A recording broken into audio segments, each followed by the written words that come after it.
Thank you.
selon Saint Jean.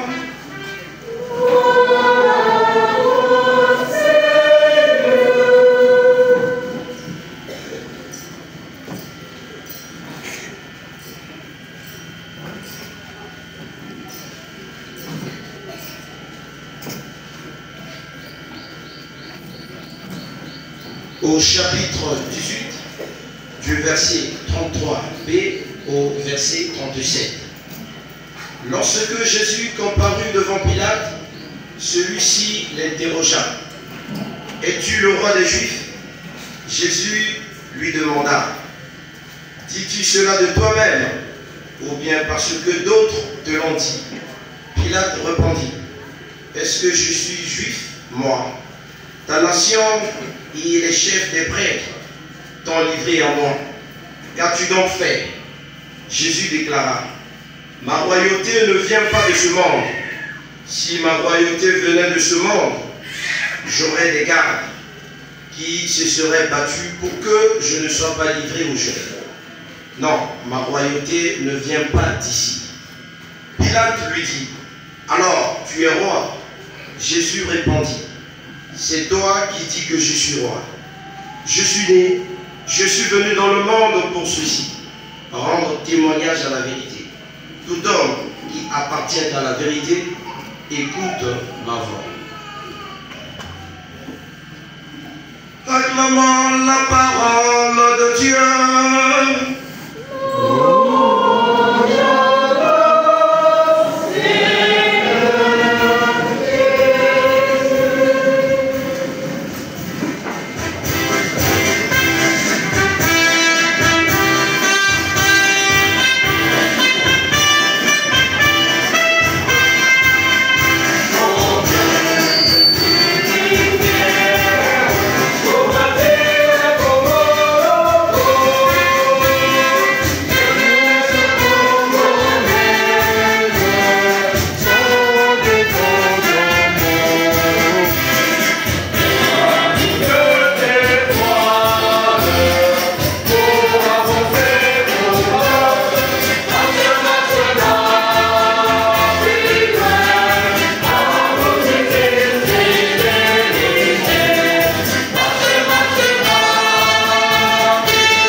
Veuillez vous asseoir, s'il vous plaît. Chorale Angélus. Unis pour chanter le Seigneur. Chorale Sacré-Cœur. Amour, justice et vérité. Scout. Samuel. Dieu. Frères et sœurs, loué soit Jésus-Christ. Il est vivant. Il est ressuscité. Il est vivant. Il est ressuscité. Qui? Acclamons pour le Seigneur.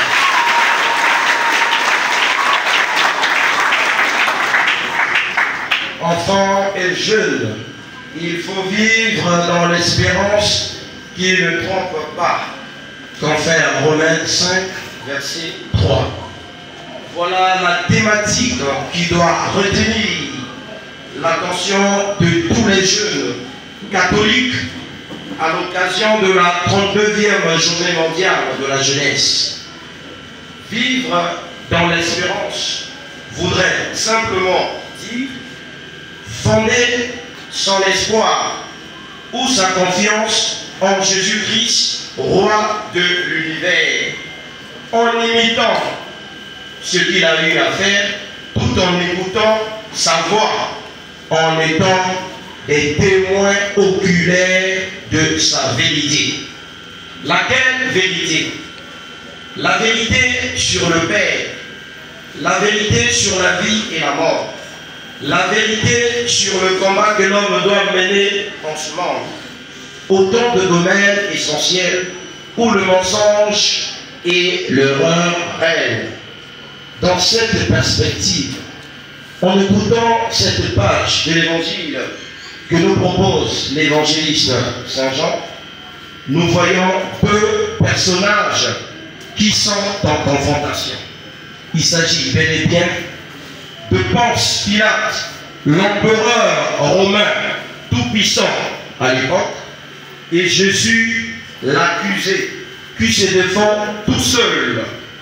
Autrement dit, Jésus-Christ se retrouve dans le box des accusés sans avocat. Le fait le plus remarquable dans ce fameux procès que nous connaissons très bien la suite, c'est l'attitude ferme ou la posture de Jésus. Jésus est resté fidèle dans sa position, fidèle à sa mission. Il nous dit ceci: je suis venu dans le monde pour rendre témoignage à la vérité. Il est venu dans le monde pour rendre témoignage à la vérité. Et il a prouvé cela devant Ponce Pilate, sans avoir peur. Il a dit cette vérité.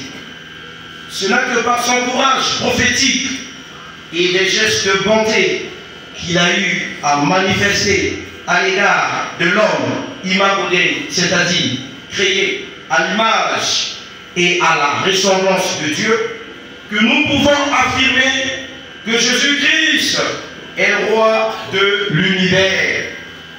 Dans ce sens, l'Église n'a pas besoin d'une théophanie éblouissante, c'est-à-dire d'une manifestation ou signe qui peut nous aider à croire réellement qu'il est le Messie. D'ailleurs, il le dit lui-même que ma royauté est différente de ce que les hommes sur cette terre gèrent. Autrement dit, sa royauté est différente à celle des hommes. La royauté des hommes est dominée par le pouvoir machiavélique. Mais celle de Jésus-Christ est une royauté éprise des valeurs de paix, de justice, de bonté, d'amour, de joie, etc. Pour y entrer, il faut être attentif à écouter la voix du Seigneur, en étant de même témoin de sa vérité, surtout dans un monde en mutation où les contre-valeurs sont devenues des valeurs.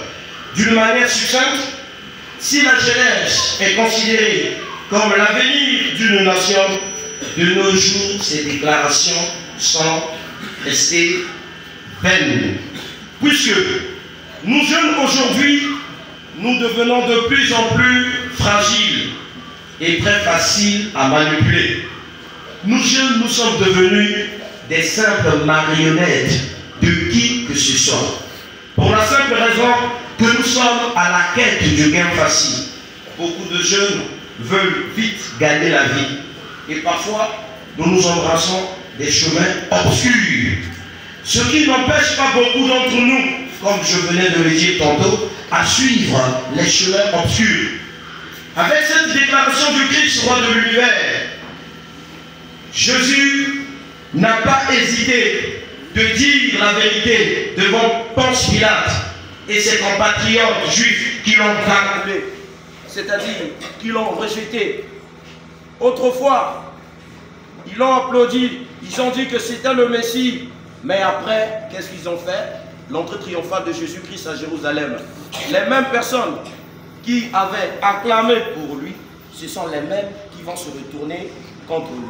Car cela ne tienne, Jésus-Christ n'a pas hésité de dire la vérité, parce qu'il est venu dénoncer les injustices, les inégalités, donner à l'homme sa place.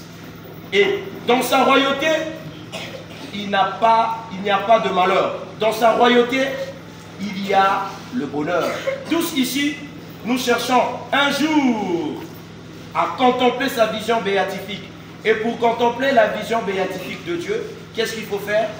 Il faut écouter sa parole, imiter ce que le Christ a eu à faire, même si ce n'est pas facile.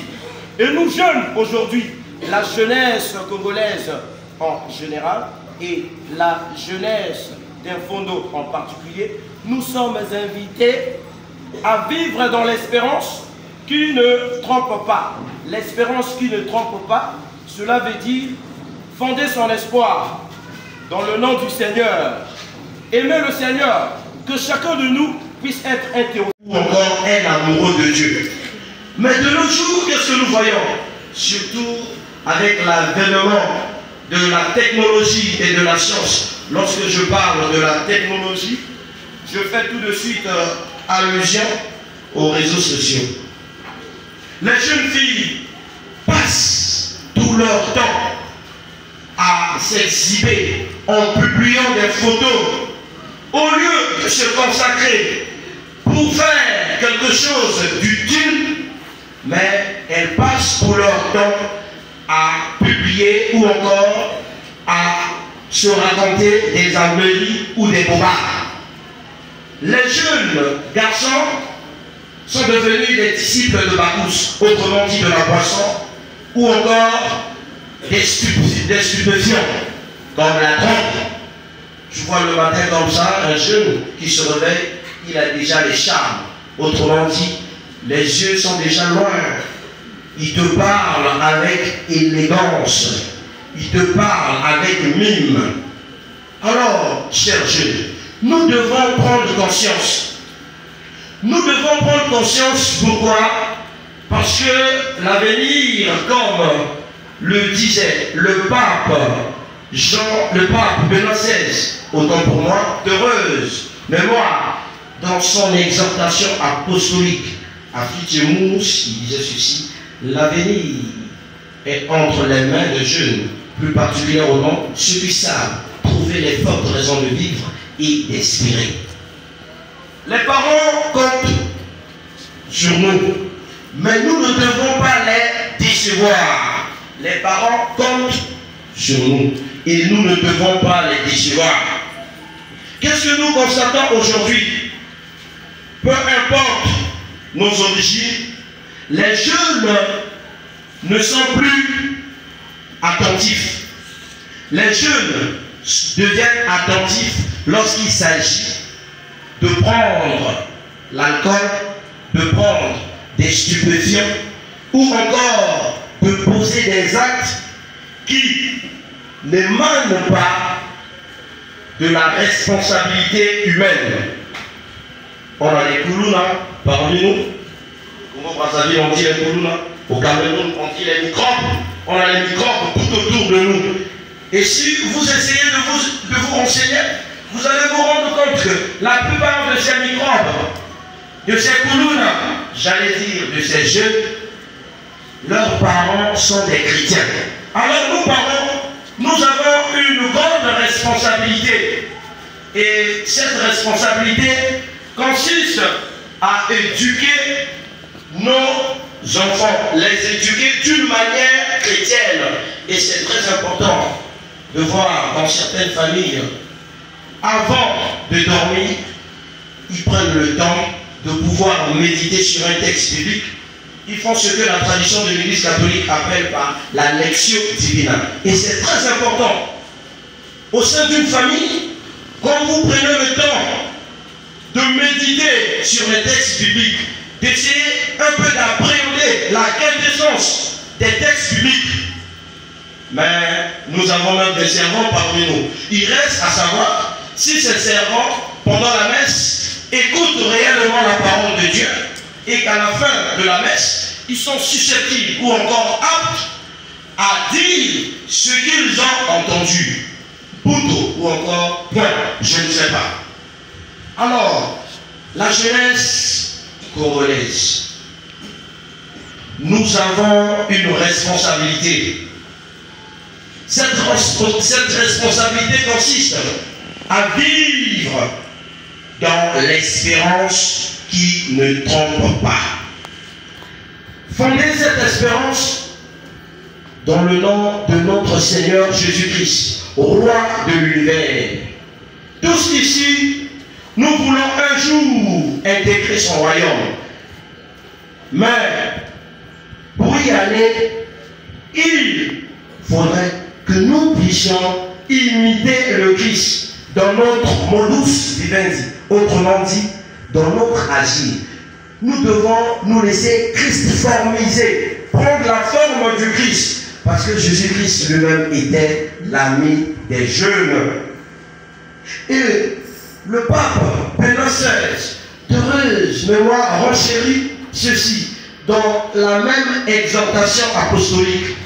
En Afrique, les jeunes constituent la majorité de la population. Cette jeunesse est un don et un trésor de Dieu dans toute l'Église de la vie.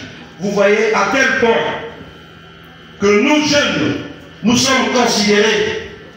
Si tel est le cas, nous ne devons pas briller dans l'indiscipline. Et surtout, ne pas perdre notre identité chrétienne. Les jeunes, ne perdons pas notre identité chrétienne. Il y a des gens parmi nous qui veulent prier, mais lorsqu'ils voient parfois certains comportements macabres, ils sont dessus. Et nous jeunes, nous ne devons pas scandaliser.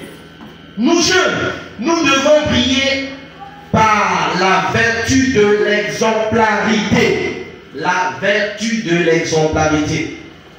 On nous disait souvent, ce sont les jeunes qui doivent enterrer les parents. Mais aujourd'hui, c'est le contraire. Bandenga, bango moto bako kuna baboti. Mais le contraire. Pourquoi? Parce que bandenga, bakomi kolanda, vinanenge ya kikili. Les jeunes embrassent maintenant le chemin obscur. Nous ne dirons plus, même si l'espérance de vie en Afrique est faible, mais nous-mêmes aussi, nous sommes la cause de notre propre malheur. Les jeunes. Alors, chers parents, vous avez quitté vos maisons, vous avez accepté librement de prendre part à cette synaxe eucharistique. Cela veut dire que nous comptons beaucoup plus pour vous. Alors, soutenez cette jeunesse. Cette jeunesse qui, on peut dire, est en cours ou encore en voie de perdition. Et parmi ces jeunes, nous avons peut-être les servants de messe. Ils servent la messe. Parfois, on accuse le prêtre pour dire à l'église, qu'est-ce que le prêtre vous enseigne? Non, n'accusez pas les prêtres. La responsabilité est partagée. Quand déjà à la maison, on n'arrive pas à éduquer son enfant, ça sera très difficile qu'ailleurs, que ce dernier puisse appréhender les enseignements ou encore les remarques qui lui seront faites. Ceux qui déjà là-dedans, moi là, bazali ko éduquer, azali ko yeba, kota pour la terre et kozala makasi mingi, bato ya libanda ba pesa les conseils. Alors, chers jeunes, les parents comptent sur nous. Et si tel est le cas, chacun de nous doit se souvenir de ces belles paroles écrites dans le livre de l'Ecclésiaste, chapitre 11, versets 9 à 10. Jeune homme, réjouis-toi dans ta jeunesse. Livre ton cœur à la joie pendant les jours de ta jeunesse. Marche dans les voies de ton cœur et selon le regard de tes yeux. Mais sache que pour tout cela, Dieu t'appellera au jugement. Mon Dieu, mais cela ne veut pas dire d'aller faire de n'importe quoi. Cela ne veut pas dire d'aller voler. Cela ne veut pas dire de pratiquer la prostitution, puisque la jeunesse est une couche fragile de nos jours. Les jeunes sont faciles à capter. Les jeunes sont faciles à duper. Mais comment ça y est, comment tout au Kosala, Nassima et Kosala, na jugement. Maintenant, mon tour à Kolekalana et Saint-Michelo. Alors, frères et sœurs, demandons à Christ Seigneur, roi de l'univers, au cours de cette synode eucharistique, la grâce de vivre en disciples témoins de la vérité. Vivre en disciples témoins de la vérité veut tout simplement dire dénoncer et renoncer. Ce que je dénonce avec véhémence, moi-même, je ne dois pas poser les mêmes actes. Sinon, il y aura un écart proclamé entre la parole prêchée et le vécu. Saint Thomas d'Aquin disait ceci: la parole enseigne et le témoignage ou encore l'exemple entraîne. Alors, chers jeunes, nous sommes invités à vivre dans l'espérance qui ne trompe pas. Et cette espérance n'est autre que le Christ. Nous devons fixer notre regard vers Jésus le Christ, le roi de l'univers. Si nous le faisons, nous allons entrer dignement dans son royaume, où l'homme n'est plus esclave, mais libre et confiant pour contempler sa vision béatifique. Que Dieu le Père, Dieu le Fils et le Saint-Esprit nous aident, afin que cette parole de Dieu que nous venons d'écouter à l'occasion de la 39e journée mondiale de la jeunesse, nous puissions être des vrais témoins de la vérité du Christ dans un monde en mutation, je répète, où les contre-valeurs deviennent les valeurs. Et nous, chrétiens, jeunes, engagés dans l'Église, peu importe nos obédiences respectives, nous sommes invités à dénoncer avec véhémence et à ne pas oublier de vivre comme les véritables disciples du Christ, c'est-à-dire les témoins oculaires de sa vérité. Frères et sœurs, loué soit Jésus-Christ.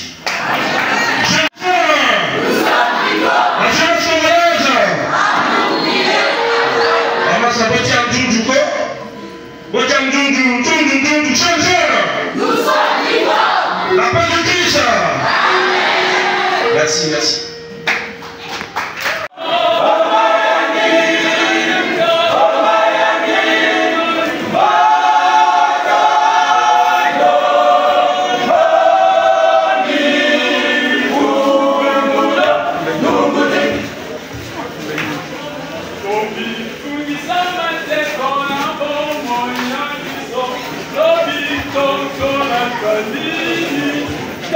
Vamos,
Car c'est toi qui donnes la vie, c'est toi qui sanctifie toutes choses. Par ton Fils Jésus-Christ notre Seigneur, avec la puissance de l'Esprit Saint, tu ne cesses de rassembler ton peuple, afin que du levant au couchant du soleil, une offrande pure soit présentée à ton nom. C'est pourquoi nous voici rassemblés devant toi, Dieu notre Père, et dans la communion de toute l'Église. Nous célébrons le jour où le Christ a ressuscité d'entre les morts, par lui que tu as élevé à ta droite. Nous te supplions de consacrer toi-même les offrandes que nous apportons. Sanctifie-les par ton esprit, qu'elles deviennent le corps et le sang de ton Fils Jésus-Christ, notre Seigneur, qui nous a dit de célébrer sur le ciel. Il le donna à ses disciples en disant, prenez et mangez-en tous, ceci est encore livré pour vous.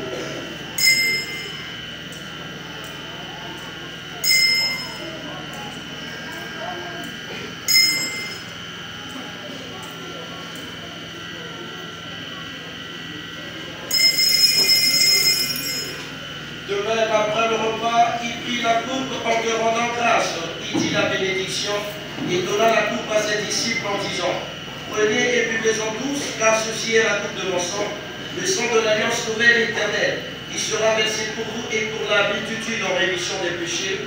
Vous ferez cela en mémoire de moi.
Mémoire de ton Fils, de sa passion qui nous sauve, de sa glorieuse résurrection et de son ascension dans le ciel.